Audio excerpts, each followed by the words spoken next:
Bonjour et bienvenue dans ce mardi, non pas mardi, mercredi, désolée, mercredi 14 décembre. Je suis très contente aujourd'hui, ça va être une journée un peu particulière pour nous ici à la maison parce que notre plus jeune, notre petit bébé, mon Dieu, pourvu qu'il n'écoute pas cet épisode, notre petit garçon fête son anniversaire et ce n'est plus un petit garçon.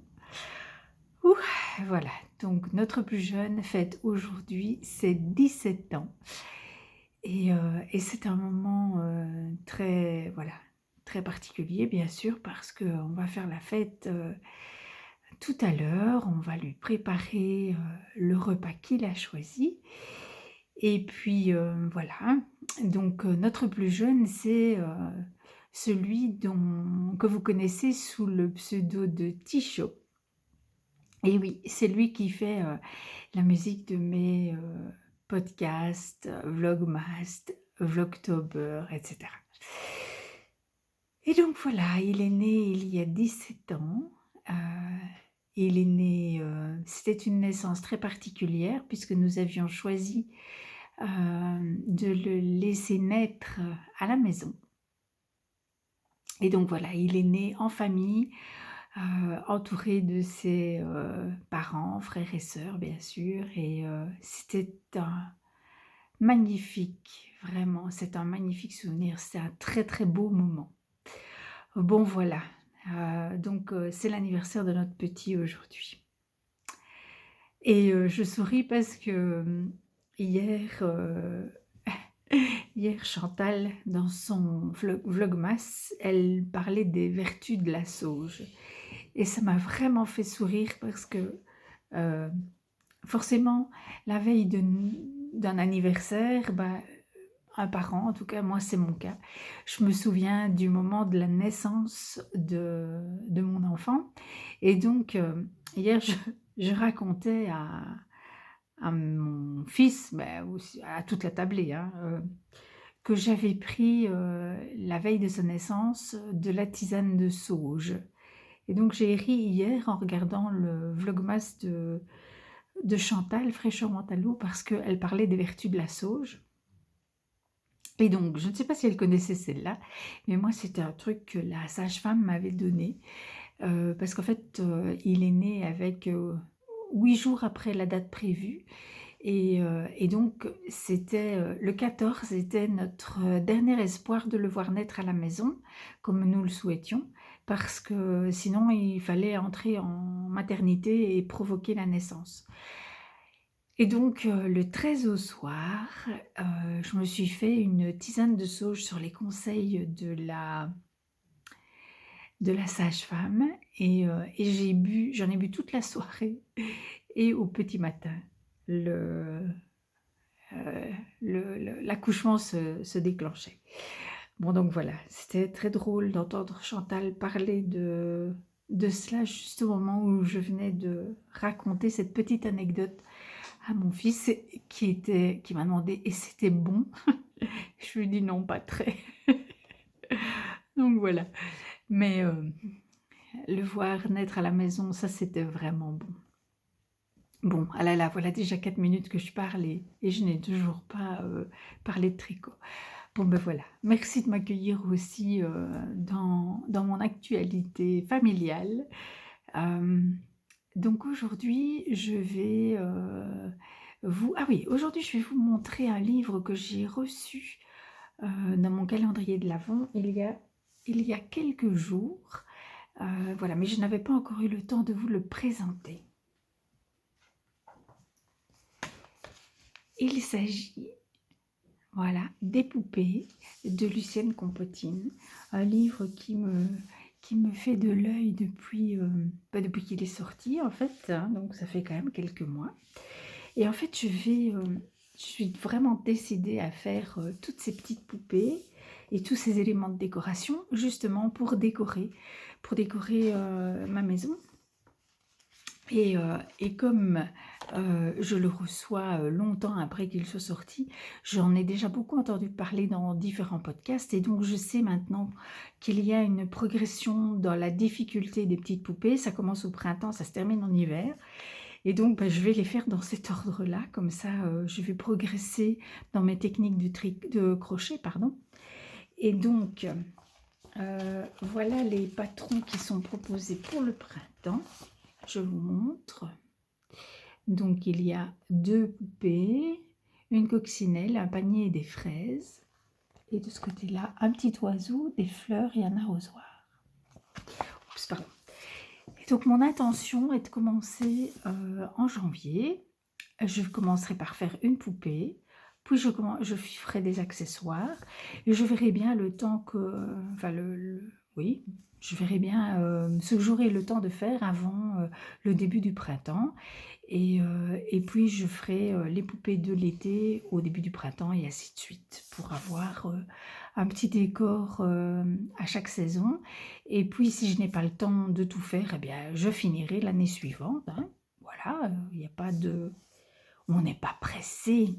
Mais donc voilà, ça c'est un super cadeau. Je suis extrêmement contente et j'ai hâte. Je l'ai feuilleté, j'ai vu que les photos étaient extrêmement bien faites et donc je pense que je vais apprendre énormément de choses en termes de crochet en utilisant ce livre. Voilà.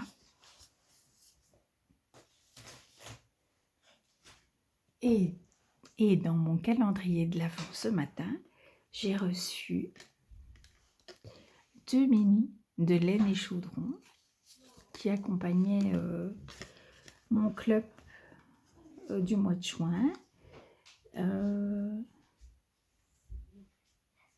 j'ai dû m'interrompre parce que ma fille arrivait avec un des chiens, ça faisait beaucoup de bruit. Alors, j'ai reçu donc 2 mini de laine et chaudron. Malheureusement, je ne connais pas les couleurs parce que ce n'est pas marqué sur la petite étiquette. Voilà. Mais ils sont très jolis. Donc, il y a un beige avec de la stylina et un très joli bleu. Voilà. Bah, ça fera des contrastants dans des chaussettes. D'autant plus que je vais tricoter des chaussettes en jacquard en 2023. Donc voilà. Alors, je vais vous parler de mes tricots en cours et je vais vous montrer mes chaussettes de Noël. Elles ont bien avancé depuis la dernière fois que je vous les ai montrées. Alors, le temps de ranger tous les fils, voilà. J'étais là et donc j'ai fait ceci. Et puis surtout, donc elles ont une très longue tige, hein, le talon est là. Voilà. Elle monte jusqu'à la moitié du mollet, là maintenant. Et donc, j'ai augmenté la circonférence, ici, là, en passant de 2. Donc, ce sont des côtes de 2. Et puis ici, j'ai ajouté une 3e maille au milieu des 2 mailles endroits. Voilà. Ce qui les élargit un petit peu. Je les essaye régulièrement pour continuer à élargir parce que je garde mon idée d'aller au bout de la pelote et il m'en reste encore énormément. Donc il m'en reste quand même pas mal et il n'est pas impossible qu'elle me monte jusqu'au-dessus des genoux. Jusqu'au-dessous des genoux, pardon, excusez-moi. Et comme pour le moment j'ai vraiment froid aux jambes, je me dis que ce serait bien sympa d'avoir des chaussettes qui montent bien haut. Et je suis vraiment curieuse de voir jusqu'où je peux aller. Alors, j'augmente, bien que, évidemment, il y a quand même de l'élasticité, mais j'augmente parce que si elles ne sont pas assez larges, elles ne tiendront pas sur la jambe et elles vont redescendre, ce qui serait quand même dommage, je pense. Oui, parce que c'est bien de pouvoir les faire tire-bouchonner sur la cheville si on en a envie, mais c'est bien aussi de pouvoir les étirer sur la jambe si on préfère.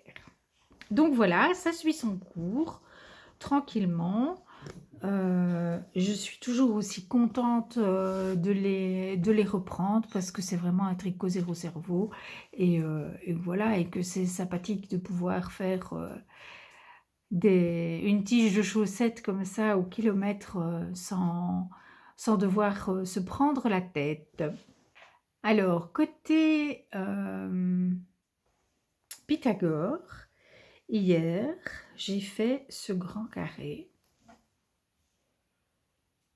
Voilà. Je peux vous dire que c'était une laine extrêmement agréable à tricoter parce que les couleurs changent tout le temps. Et c'est vraiment quelque chose que j'aime énormément. Voilà. Donc, je vous ferai une photo en lumière naturelle parce que, évidemment, comme d'habitude, ici, ben, vous n'avez pas les bonnes couleurs. Hein. Voilà. Mais donc, je vous ferai une photo que j'insérerai là pour que vous puissiez voir le rendu. Alors ici, j'avais 42 grammes, il m'en reste 24. Voilà. Donc, certainement encore la possibilité de faire un contrastant sur une paire de chaussettes. Je mets de côté. Et aujourd'hui, je vais déballer avec vous le petit peloton 14. Alors aujourd'hui et pour les 6 prochains jours, on va faire des tout petits triangles, plus petits que ceux qu'on a fait jusqu'à présent. Hop. Un tiers exactement. Ah, là on entre carrément dans du violet. Voilà, alors ça c'est un single mérino soie, violet profond, que j'ai teint moi-même. Voilà, j'avais fait dans ce coloris. Voilà, là vous le voyez bien. J'avais fait dans ce coloris un top de Marie-Amélie Design qui était paru dans son livre, je réfléchis parce que je n'arrive pas à me souvenir du nom. Il était paru dans son livre Ensemble. Donc, tout ça pour vous dire qu'en fait je l'ai détricoté. Non pas qu'il était raté, mais il était trop large. Bon. Et puis surtout, ça me tenait vraiment trop chaud. Moi, la laine et la soie, l'été, c'est pas possible, quoi. Même sans manches, voilà, non. J'ai beaucoup trop chaud. Et puis, en dehors de l'été, ben, ça n'a pas beaucoup de sens, un truc sans manches. Enfin, selon moi. Donc voilà, je vais tricoter un petit triangle. Je ne sais pas si... Ah ben non, j'ai pas imprimé la photo du patron. Mais donc, sur les... Voilà. Ça, ce sont les grands triangles. Et puis, maintenant, on va faire 3 petits triangles. Comme ça. Non, 2 petits triangles et un carré. Voilà. D'un côté et puis de l'autre. Et donc, ben, aujourd'hui, c'est petit triangle. Voilà. Et ce sera petit triangle violet. Donc, on sort du rose et on entre dans le violet. Voilà pour ça. Est-ce que je voulais encore vous partager quelque chose? Je réfléchis. Mais oui, je devais encore vous partager mon caston du 1er janvier côté chaussettes. Donc côté chaussettes, je vais faire un patron dont je n'arrive pas à retenir le nom. Je vous l'écris ici en dessous et je vous mets une photo pour que vous puissiez vous faire une idée de ce patron que je trouve absolument ravissant. Alors, je vais faire donc des chaussettes en jacquard en 2023. J'organise un call qui se passe sur Instagram. Donc, si vous êtes tenté de nous rejoindre, ben, n'hésitez pas, vous êtes les bienvenus. Et si c'est le cas, vous m'envoyez un message privé sur Instagram et je vous explique tout. Je vais faire cette paire de chaussettes avec le fil magnifique de Nathalie by Night que j'ai acheté quand je suis allée à ses portes ouvertes. J'y allais pour ça. Donc c'est sa base Comet 100% Corridale, teint au bois de Campèche. Et je vais, comme contrastant, utiliser cette laine-ci. Je vous la mets là, voilà. Bon, alors évidemment, les couleurs, c'est n'importe quoi. Alors, ceci est beaucoup plus violet, beaucoup moins bordeaux, mais c'est pas grave. Voilà, celle-là, c'est un fil, c'était le coloris du mois. Chez Tricot et Stitch, je pense que c'est avril 2021. Je ne me souviens plus du tout du nom de la couleur, mais par contre, je sais que, j'ai fait avec les Edwardian Boating Socks. Je vous mets une photo là, que j'ai adoré tricoter. C'était aussi, un patron proposé par, Christelle de Tricot et Stitch et voilà. Donc je sais pas si est-ce que j'ai bien dit que ça venait de chez Christelle, Tricot et Stitch? Je sais plus. Bon, enfin voilà, je confirme, ça vient de chez Christelle, Tricot et Stitch. Voilà, je vais donc ça, ce sera la couleur principale. Bon, je ne sais pas pourquoi, le petit fil est sorti de sa cachette et ça, ce sera le contrastant. Donc voilà, ça, ce sera mon Caston chaussette, du mois du 1er janvier et je vous disais, donc je vais faire, des chaussettes en jacquard en 2023.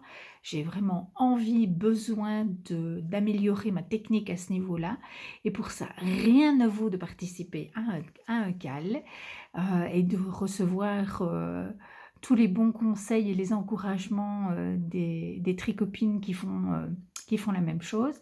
Mais moi, j'ai besoin de commencer par des petites zones de jacquard parce que sinon je vais pas y arriver quoi. Enfin, c'est le sentiment que j'ai en tout cas. Donc voilà, je vais commencer par des chaussettes, de jacquard, mais qui sont certainement pas du full jacquard, juste des petits spots de jacquard et je trouve ce patron absolument ravissant donc voilà, je vais commencer par celui-là. Cette fois, je pense que je vous ai dit tout ce que je souhaitais vous dire aujourd'hui. Je vous souhaite une excellente journée. La mienne sera bonne, ça c'est sûr. Voilà, portez-vous bien, tricotez bien, faites-vous plaisir et puis on se revoit demain. À demain. Ciao.